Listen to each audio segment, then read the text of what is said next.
কর্মের হিসাব দেওয়া লাগবে কি লাগবে না? বলে শুরু থেকে এই পর্যন্ত আপনারা যেই আলোচনাগুলি শুনলেন, আমার মনে হয় না যে এখানে আর কোনো বিষয় বুঝতে আমার আপনার বাকি আছে। এগুলো কথা হলো যেমনভাবে আল্লাহ নবী সাল্লাল্লাহু আলাইহি সাল্লাম জমিনের বুকে আইসা 3টা বিষয়ের উপরে মেহনত করেছে। কয়টা বিষয়? 3টা। এক হলো তালিমে দ্বীন, তালিমে দ্বীনের মেহনত করেছেন। এরপর তাবলীগে দ্বীনের মেহনত করেছেন।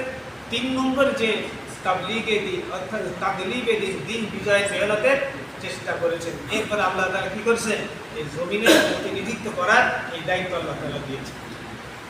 তাহলে এটা এমনি হবে না, সাংগঠনিক ভিত্তিতে যদি আমরা চেষ্টা মেহনত করি, অল্প দিনের মধ্যে আল্লাহ তাআলা এই জমিনের অবস্থা পরিবর্তন করে দেবেন। সেজন্য আমার প্রতিটা মুহূর্ত, আমার চিন্তা চেতনা, আমার কদম আল্লাহ তাআলা দেখতেছে যে আসলে কোন দিকে এগোচ্ছে, কোন দিকে আল্লাহ তাআলা এটা দেখতেছে।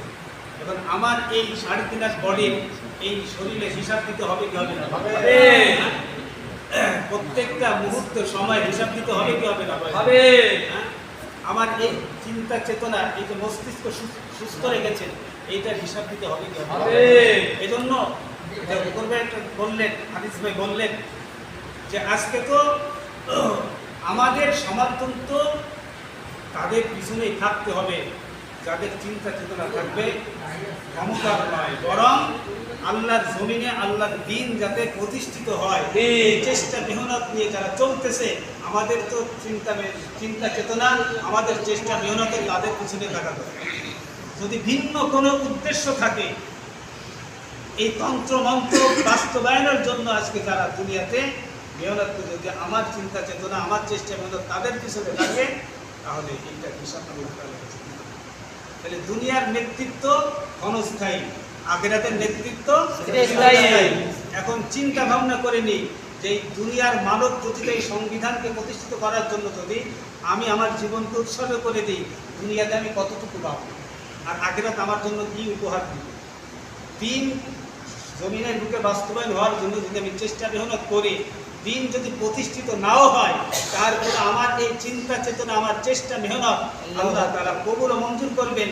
এই বিনিময়ে দুনিয়াতেও যদি না দেয়, আল্লাহ তাআলা স্থায়ীভাবে আখিরাতে দেবেন। সুবহানাল্লাহ। এজন্য আমরা অল্প চাই না বেশি চাই? বেশি চাই। অল্প চাই না বেশি চাই? বেশি। ক্ষণস্থায়ী চাই না চিরস্থায়ী? চিরস্থায়ী যেই সমাধান আল্লাহ তাআলা দিয়েছেন, আমরা সেই মেহনতে কিন্তু সবাই তৈরি আছি ইনশাআল্লাহ। প্রত্যেকটা আমাদের থানায় থানায় এবং প্রত্যেকটা ইউনিয়নে আমাদের এই সংগঠন কার্যক্রম কি হয়েছে? বাস্তবায়ন হয়েছে। এরপরে আমাদের এই নলদা ইউনিয়নেও আমাদের প্রায় 4টা ওয়ার্ডে কি হয়েছে, মানে এই ইউনিট গঠন হয়েছে। এটা পদের জন্য নয়, এই খেলাফত আন্দোলন, বাংলাদেশ খেলাফত মজলিস এটা কোনো মানে পদ পজিশনের জন্য না, আল্লাহর জমিনে আল্লাহর হুকুম বাস্তবায়নের, দ্বীন বিজয়ের এই মেহনতে আমি আমাকে নিজে একজন গর্বিত, একজন মেহনতি সমাজক হিসেবে যেন আমি কি অংশগ্রহণ করতে পারি, এইটুকু চেষ্টা বেরো আমার আপনার মধ্যে থাকতে হবে। আল্লাহ তাআলা আমাদের চেষ্টা